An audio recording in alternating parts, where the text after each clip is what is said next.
전능하사 천지를 만드신 하나님 아버지를 내가 믿사오며 그 외아들 우리 주 예수 그리스도를 믿사오니 이는 성령으로 잉태하사 동정녀 마리아에게 나시고 본디오 빌라도에게 고난을 받으사 십자가에 못 박혀 죽으시고 장사한 지 사흘 만에 죽은 자 가운데서 다시 살아나시며 하늘에 오르사 전능하신 하나님 우편에 앉아 계시다가 저희로서 산 자와 죽은 자를 심판하러 오시리라.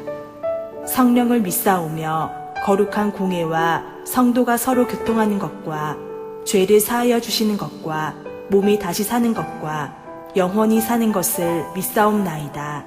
아멘.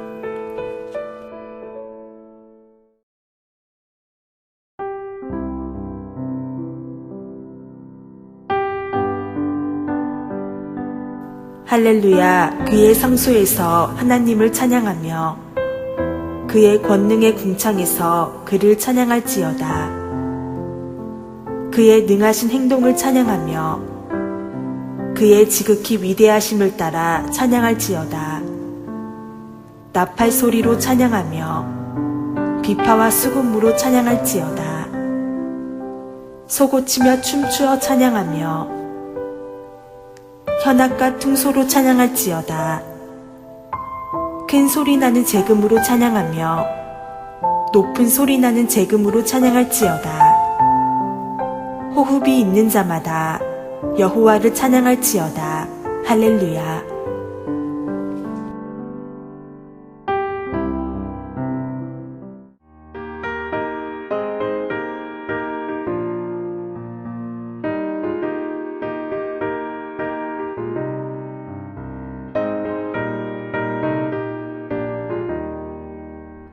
은혜가 풍성한 하나님을 믿는 자 한 사람 한 사람 어제도 오늘도 언제든지 편찮고 보호해 주시네. 주여 성령의 은사들을 오늘도 내려 주소서. 성령의 뜨거운 불길로서 오늘도 충만케 하소서. 정욕과 죄악에 물든 맘을 성령의 불길로 태우사 정욕케 하소서. 태우소서. 깨끗게 하여 주옵소서. 주여 성령의 은사들을 오늘도 내려 주소서. 성령의 뜨거운 불길로서 오늘도 충만케 하소서.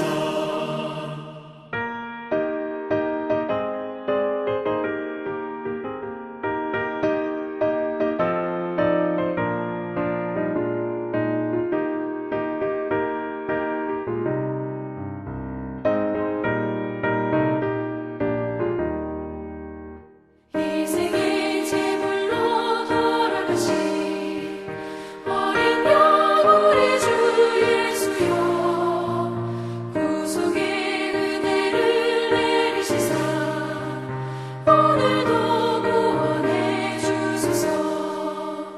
주여 성령의 은사들 오늘도 내려 주소서. 성령의 뜨거운 불길로서 오늘도 충만케 하소서. 주님의 기쁘신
교회 소식을 알려드립니다.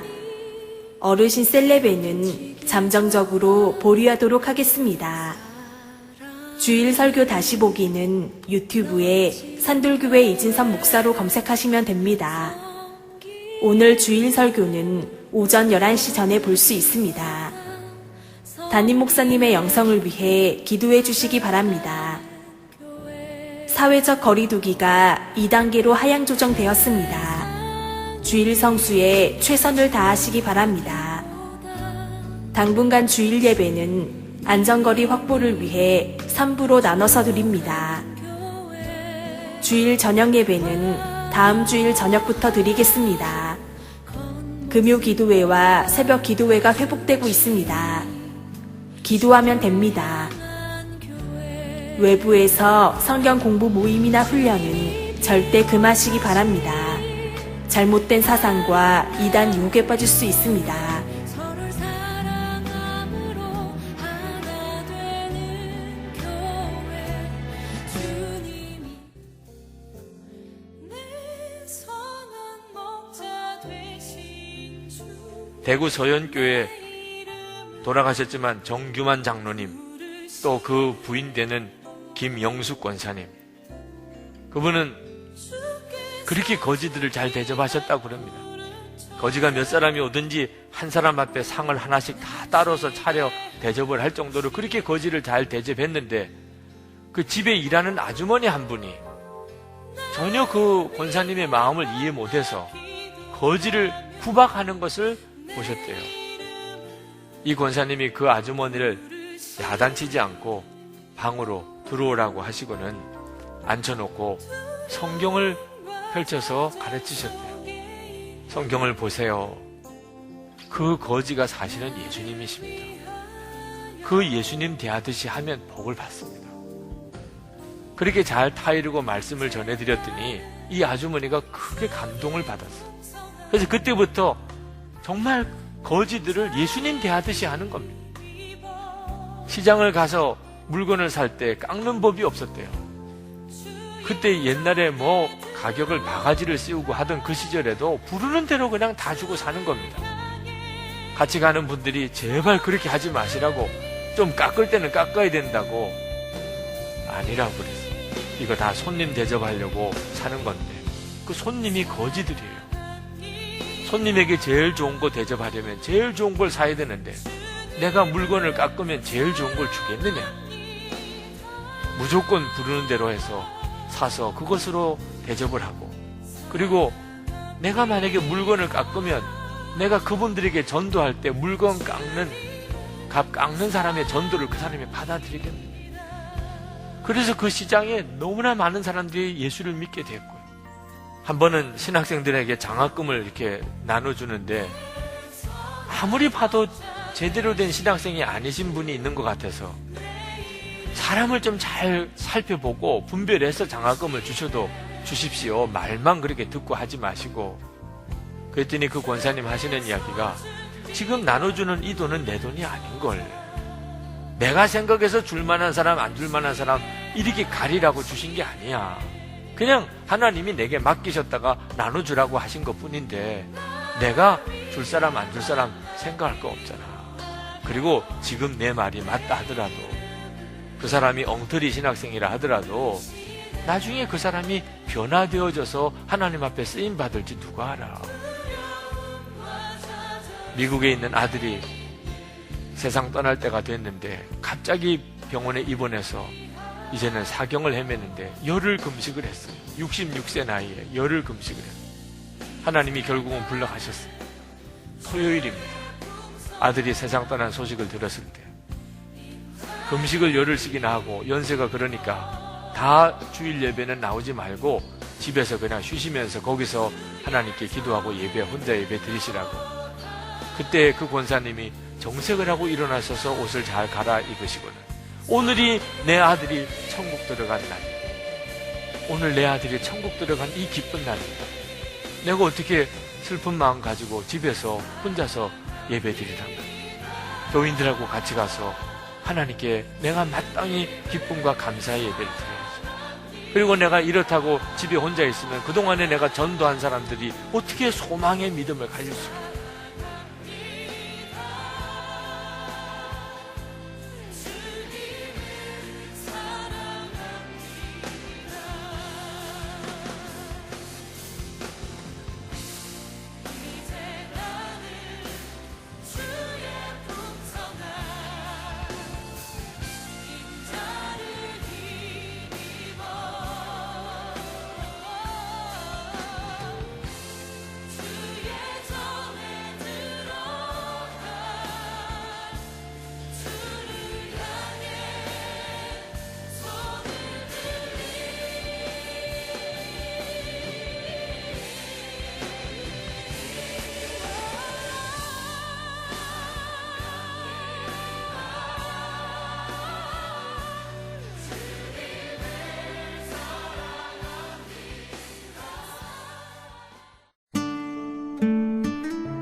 내가 주인 삼은 모든 것 내려놓고 내 주 되신 주 앞에 나가 내가 사랑했던 모든 것 내려놓고 주님만 사랑해.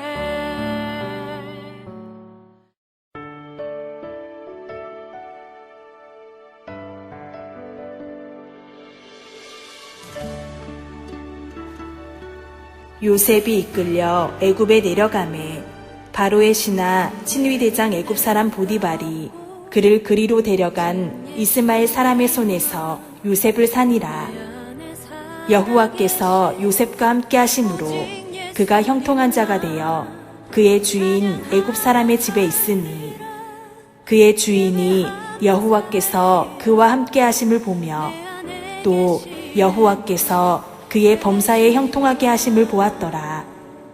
요셉이 그의 주인에게 은혜를 입어 섬김에 그가 요셉을 가정 총무로 삼고 자기의 소유를 다 그의 손에 위탁하니 그가 요셉에게 자기의 집과 그의 모든 소유물을 주관하게 한 때부터 여호와께서 요셉을 위하여 그 애굽 사람의 집에 복을 내리심으로 여호와의 복이 그의 집과 밭에 있는 모든 소유에 미친지라.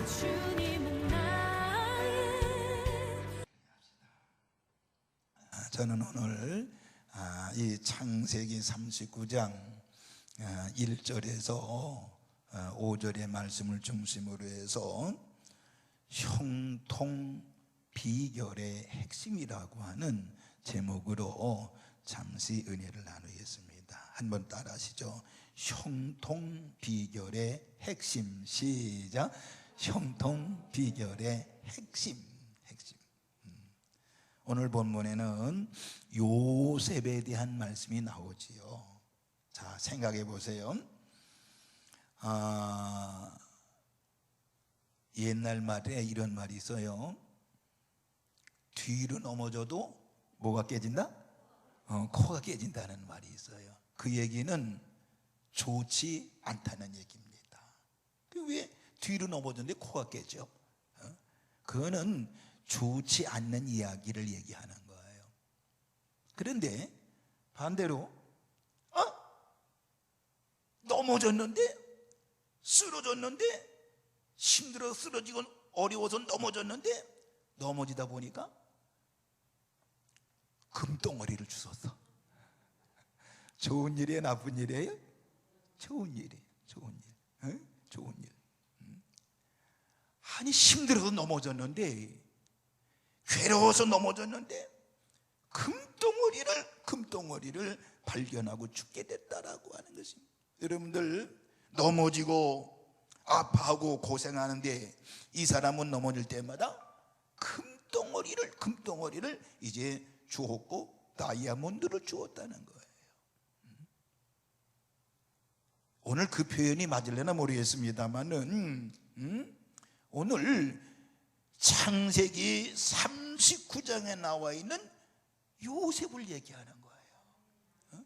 요셉은 넘어지고 자빠졌는데 그때마다 뭘 주셨다고요?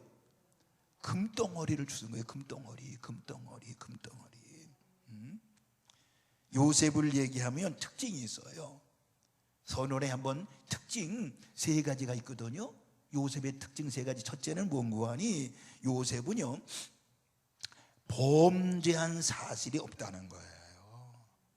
죄를 지은 사실이 없다는 거예요. 실수한 적이 없다는 거예요. 아브라함은 큰 실수 중에 하나가 뭔지 아세요? 자기 부인을 누구라고 그랬죠? 누이라고 그랬어요. 누이라고. 이렇게 실수를 했어요. 또 다윗은 우리아의 아내를 빼앗았단 말이에요. 이렇게 큰 실수를 했단 말이에요. 베드로는 예수님을 몇 번 부인했죠? 3번 부인을 했단 말이에요. 이게 실수했단 말이에요. 잘못을 했단 말이에요. 그런데 요셉은요, 한 번도 실수를 하거나 죄를 짓거나 하나님을 떠났거나 실수한 사실이 없다라고 하는 거예요.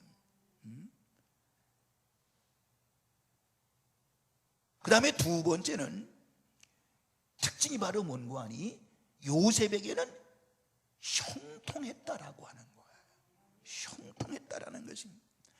아무리 그를 잘못된 곳으로, 안 되는 곳으로 밀어놓으려고 했지만은 그럴 때마다 새로운 축복을 받아가지고 더 크게 성장한 사람이 요셉이었다라고 하는 것입니다.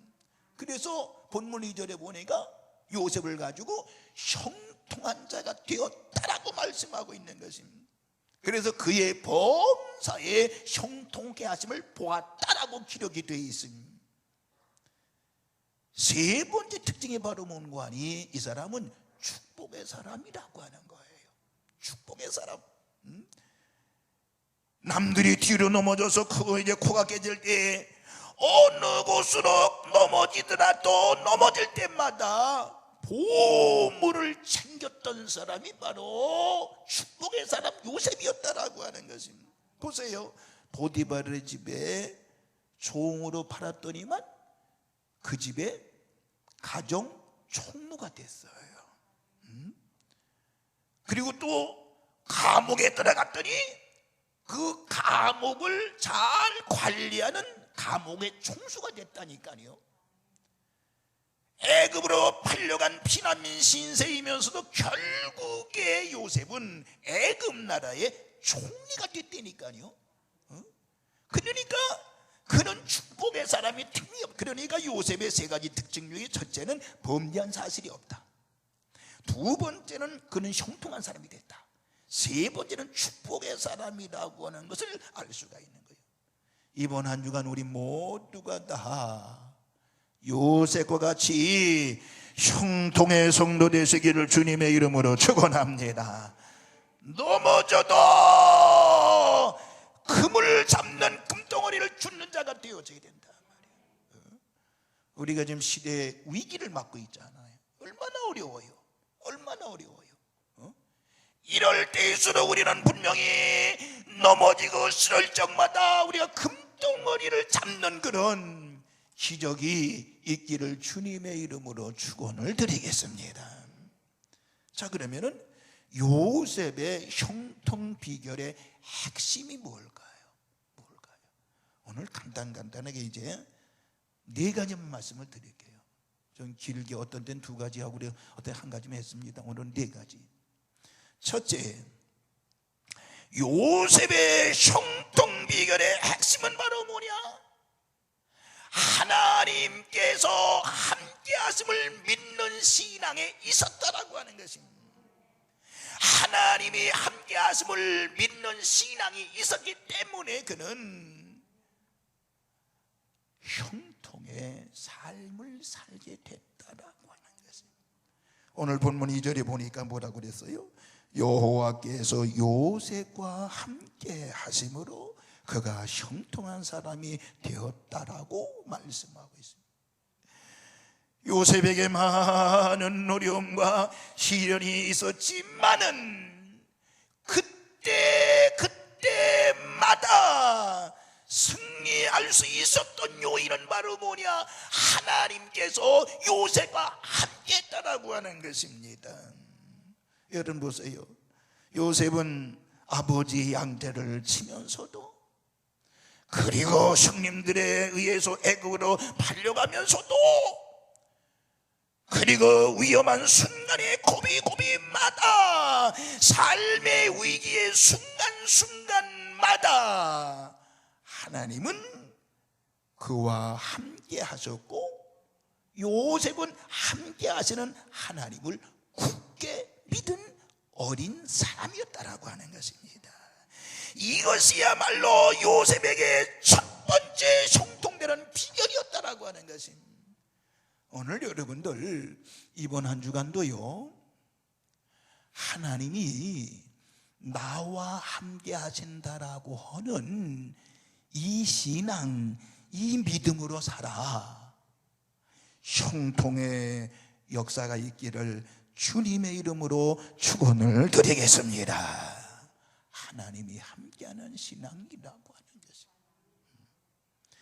두 번째, 요셉의 형통 비결의 핵심은 바로 뭐냐? 최선을 다하는 열심이 있었다라고 하는 것입니다. 최선을 다하는 열심이 있었다는 것입니다. 오늘 본문 4절에 보면 요셉은 보디발의 가정에 가정 총무가 되었다라고 기록이 되어 있습니다. 그러니까 보디발 장군은 자기의 전 재산을 전부 어린 요셉에게 맡겼다라고 하는 것입니다. 다시 말하면 애굽에서 가나안 땅으로 팔려온 노예인 종에게 자기의 가정의 모든 것, 인사권, 재정권, 전권을 맡겼다라고 하는 것입니다. 여러분 보세요. 보디발이라고 하는 사람은요, 오늘날 좀 알기 쉽게 얘기하면 대통령 경호실장 정도 되는 사람입니다. 그런데 이런 사람이 집안의 사람 중에, 아들이나 딸 중에 부인에게 재정권을 맡긴 것이 아니라 일개 이 나라에 팔려온 종에 불과한 요셉에게 이것을 맡겼다라고 하는 것입니다. 6절을 우리가 다 같이 읽었습니다만은 6절에 뭐라고 그랬어요? 먹는 음식 외에는 전체를 요셉에게 맡겼다 그랬어요. 먹는 음식 외에. 그럼 먹는 음식은 왜 안 맡겼을까요? 남자니까 요리를 못 하잖아요. 요리를 못 하잖아. 부인이나 여성이 다 하는 건 아니지만 그래도 먹는 걸, 음식을 만들어야 되니까 음식 외에는 전체를 요셉에게 맡겼다고 그랬습니다. 여러분 생각해 보세요. 요셉이 이처럼 보디발의 신임을 얻어 노예 신분임에도 불구하고 보디발의 가정에 전권을 위임할 수 있었던 그 배경은 뭐라고 생각하겠습니까? 요셉은요, 어디를 가든지 최선을 다하는 열심이 있었기 때문임을 믿으시길 바랍니다. 여러분, 열심히라는 것, 성실하게 노력하는 것을 보고 보디발이 그 요셉에게 모든 것을 맡겼다라고 하는 것입니다. 그러니까 요셉은 믿을 수 있는 사람이었고, 책임을 맡겨도 좋은 정직하고 성실한 사람이었고, 주인을 위해서 헌신하는 사람이었기 때문에 요셉에게 맡겼다라고 하는 거예요. 그런 사람이 형통하지 않을 수 있겠어요? 생각해 보세요. 한마디로 요셉은 최선을 다하는 열심의 사람이었고, 그것이 그가 형통의 비결이었다라고 하면, 오늘 오늘 저와 여러분들 장소와 환경에 구애됨이 없이 최선을 다하시는 우리 산돌의 식구들 되시기를 주님의 이름으로 축원을 드리겠습니다. 최선을 다하는 열심이 있었다는 거예요. 저는 우리 교회 9년차 지금 심호하고 있잖아요. 우리 교회 성도들이요, 알게 모르게 구석구석에서요 말없이 열심히 하시는 분들이 있기 때문에 이 교회가 뛰어져가는 거예요. 말없이 열심히 구석구석마다 자기들의 맡긴 일에 열심히 하기 때문에 누가 알아주는 것도 아닙니다. 제가 여러분의 구석구석 가서 칭찬해 주는 것도 아닙니다. 열심히 하는 열심히 있었기 때문에 지금 교회가 돌아가고 있는데 바로 뭐예요? 요셉과 같은 신앙이었다라고 하는 것입니다. 오늘 저와 여러분들 이번 한 주간도 요셉의 형통 비결의 핵심은 최선을 다하는 열심이었다고 하면은 직장이면 직장에서, 가정이면 가정에서, 사업터면 사업터에서 열심을 다하시는 우리 성도들 되시기를 주의 이름으로 축원합니다. 세 번째, 요셉의 형통 비결의 핵심은 바로 뭐냐? 세속적인 출세보다 신앙적인 고난을 선택했다라고 하는 것이에요. 무슨 말이에요? 세상적으로 출세하는 것보다는 신앙적인 고난, 신앙적인 연단, 이것을 택했다라고 하는 것입니다. 오늘 이 본문 39장 6절과 7절에 보면 요셉이 아주 준수한 용모의 아담한 청년이었다라고 기록하고 있습니다. 그런데 이 보디발의 아내가 요셉에게 나쁜 마음을 먹었습니다. 잘못된 일인지 알면서 있을 수 없는 요구를 해왔습니다. 누구에게? 어린 요셉에게. 이 요셉에게 두 가지 선택이 가능하지요. 첫 번째는 바로 뭐예요? 보디발 아내의 요구에 응해 주는 것입니다. 보디발 아내의 유혹에 요구해 주면 요셉은 상류사회의 입문이 가능했을 것입니다. 그녀의 힘으로 이 궁정에서 높은 자리에 오를 수도 있었을 것입니다. 돈, 명예, 향락 등 세속적인 행복의 요소를 완벽하게 갖출 수도 있었을 일입니다. 애굽에서 팔려온 노예로서 얼마나 좋은 기회입니까? 얼마나 좋은 기회예요. 세속적인 출세의 축복이 완전히 보장되는 선택의 순간이었습니다. 이게 첫 번째 선택권이에요. 두 번째는 그녀의 요구에 응하지 않는 것이었습니다. 그럼 어떻게 되겠어요? 불보듯 뻔한 거예요. 당장 누명을 씌워서 그는 이제 처형될 수밖에 없지요. 감옥에 갇히게 될 것입니다. 어떻게 보면 생명까지도 위협에 처할 수가 있을 것입니다. 그렇게 하면 고난의 길이 예비되어서 얼마나 끔찍한 일입니까? 한 번 죄와 타협을 하고 눈 한 번 슬쩍 감으면 모든 것이 형통하는데, 그리고 세속적인 축복의 길이 활짝 열릴 텐데, 그러나 반대의 길을 선택해서 의를 지키고 죄 짓지 않으려고 노력하며 신앙의 길을 선택했다고 하면 고난의 길이 예비될 뿐인 것입니다. 이 두 가지 기로해서 요셉의 결단은 뭐예요? 39장 9절에 보내게 이렇게 말합니다.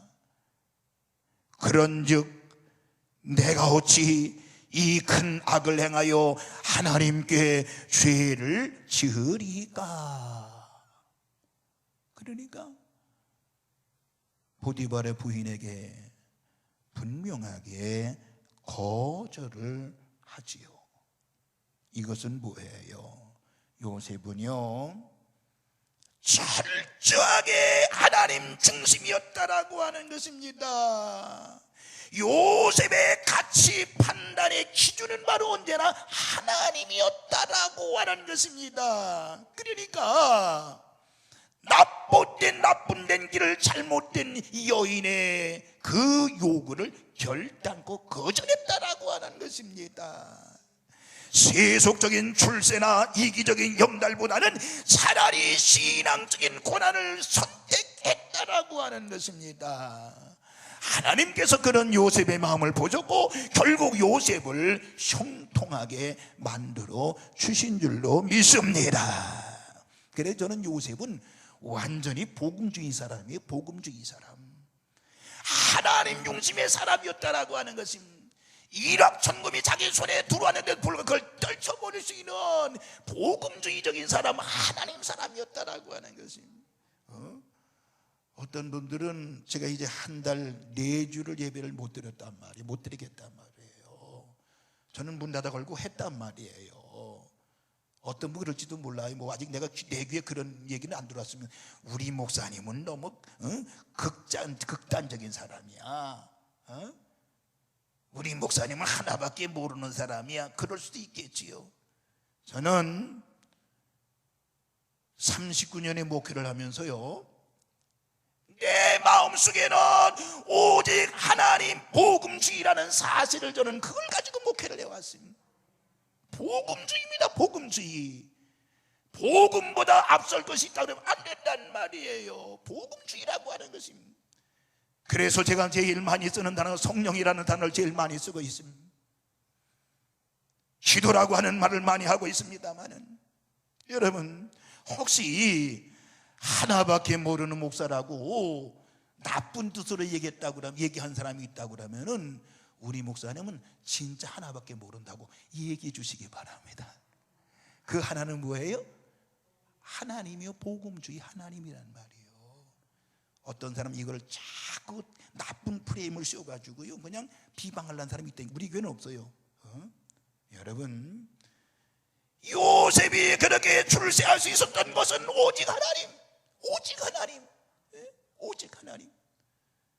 저는 영상 예배하는 걸 반대하지 않는 사람이에요. 그래서 이제 도주 전부터는 영상도 같이 여러 띄웠습니다만은 우리 그동안 이제 1부, 2부, 3부 하면서 그래도 많은 분들 나와서 예배했어요. 예배했단 말이에요. 예배했단 말이에요. 뭐 그분들이 예배했다는 뭐 믿음이 좋다 없다 그런 얘기를 하는 건 아닙니다만은 오늘 우리의 신앙은 언제든지 복음주의적인 하나님 중심의 삶을 살 때 하나님이 분명히 믿기는 형통케 하실 줄로 믿으시기 바랍니다. 자, 그럼 마지막 4번째, 요셉의 형통 비결의 핵심 바로 뭐냐? 이 굉장히 중요한 사실인데, 마지막, 최악의 상황 속에서도 언제나 하나님의 뜻을 찾는 믿음이 있었다라고 하는 것입니다. 최악의 상황 속에서도 언제나 하나님의 뜻을 찾는 믿음이었다. 이게 무슨 말이에요? 성경을 보면요 참으로 놀라운 사실을 발견하게 되는데요, 요셉이 형들에 의해서 애굽에 팔려갈 때에도 요셉은 형들이나 아버지를 원망하지를 않았습니다. 보디발의 아내 때문에 감옥에 갇히면서도 요셉은 보디발이나 보디발의 아내에 대해서 원망하지 않았습니다. 더군다나 하나님을 향해서도 원망하지 않았습니다. 보통 사람 같았으면 하나님, 내가 왜 아직까지 죄도 하나 짓지 않고 떳떳하게 믿음으로 살았는데, 믿음을 지켰는데, 그런데 고작 지금 나에게 돌아온 것은 이 애굽 나라에서 감옥입니까? 감옥입니까? 이렇게 하나님 아버지 앞에 항변할 수도 있었을 것입니다. 그러나 요셉은 그러지 않았습니다. 자기에게 닥쳐오는 위기의 순간마다, 어려움과 고난의 순간마다, 최악의 상황 속에서도 언제나 하나님을 머릿속에 생각을 했던 것입니다.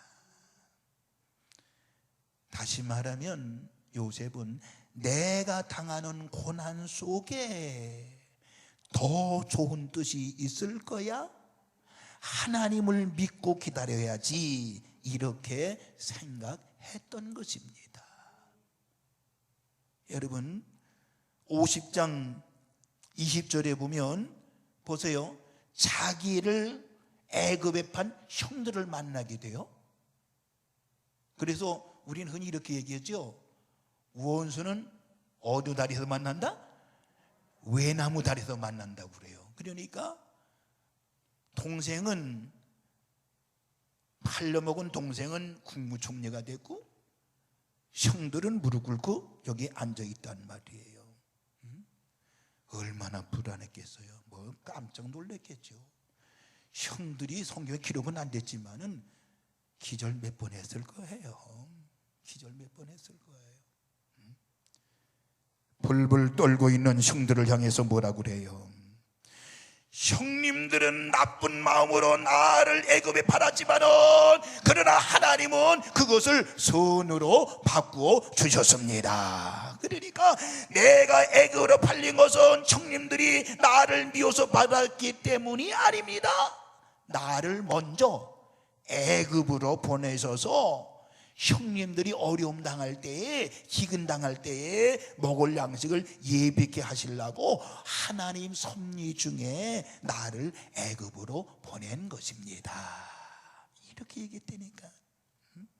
형님들이 나를 파신 것이 아니라 형님들을 살리기 위해서 형님들을 이제 이용을 해서 형님들을 통해서 나를 애굽으로 하나님 보낸 것입니다. 이렇게 고백을 했다니까요. 여러분들, 자신이 애굽으로 팔리는 그 고통 속에 바로 하나님의 숨은 뜻이 있었다라고 고백하는 것입니다. 그렇습니다. 하나님께서는 의미 없는 고난은 허락하지 않습니다. 여러분 개인도 마찬가지, 교회도 마찬가지, 민족도 마찬가지. 한국 교회가 지금 어려움을 당하고 고난을 당하고 있습니다만은 이런 고난은 분명히 의미 없는 고난이 아니라고 하는 사실을 저는 압니다. 이 일을 통해서 분명히 우리 한국 교회는 다시 한번 일어나게 될 것입니다. 기독교는 다시 한번 일어나서 세계 선교의 주도권을 잡게 될 것입니다. 여러분, 이 고난을 잘 믿음으로 넘기셔야 됩니다. 우리가 이제 많은 어려움을 당하잖아요. 경제적인 어려움을 당하잖아요. 그때 여러분들 절대 넘어지면 안 됩니다. 하나님의 뜻이 있다는 걸 여러분 알아야 됩니다. 보통 평균적으로 하루에 자살하는 수가 50명이라고 합니다. 오늘도 여러분들 분명히 50명이 평균 자살하는 거예요. 여러분들 어려우니까, 힘드니까. 우리는 성도들은 그러면 안 됩니다. 왜? 의미 없는 고난은 하나님이 허락지 않는다는 사실을 알아야 됩니다. 저와 여러분이 당하는 삶의 고난과 신앙적인 역경, 그 속에는 반드시 하나님의 섭리가 들어있다라고 하는 것을 깨달으시기를 주의 이름으로 축원을 드리겠습니다. 이번 한 주간 모두가 다 형통 비결의 핵심을 알았으니 이번 주간 하는 모두가 다 믿음으로 승리하는 한 주간이 되시기를 주님의 이름으로 축원을 드리겠습니다. 기도하겠습니다.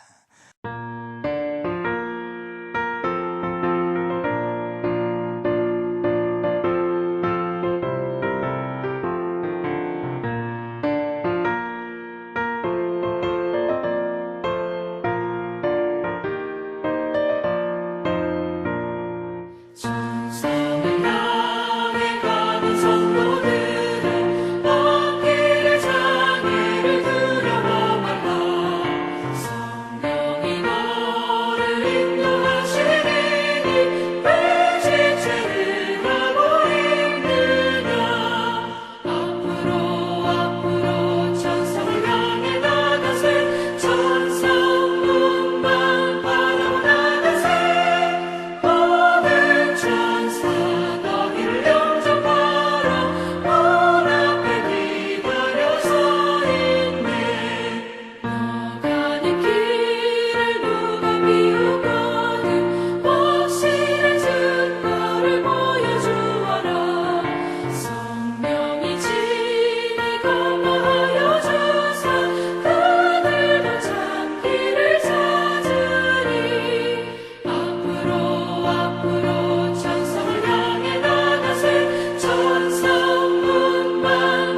이 시간 이렇게 일부 예배에 참여해서 하나님 앞에 예배하고 은혜 받고 돌아가는 저들의 모든 심령들 위해 하나님 요 새벽에 함께 하셨던 것과 같이 하나님이 함께 하시는 은혜가 충만하게 하여 주시옵소서. 삶이 피곤하고 지치고 넘어지고 쓰러졌다고 할지라도 넘어져도 금덩어리를 얻었던 요셉과 같이 우리 모두에게 고난과 시련을 이길 수 있는 세상 능력을 더하여 주옵소서. 좌절하지 않게 하여 주옵소서. 넘어지지 않게 하여 주시고 쓰러지지 않게 하여 주시옵시고 세상과 본능과 놀라운 능력을 더하여 주옵소서.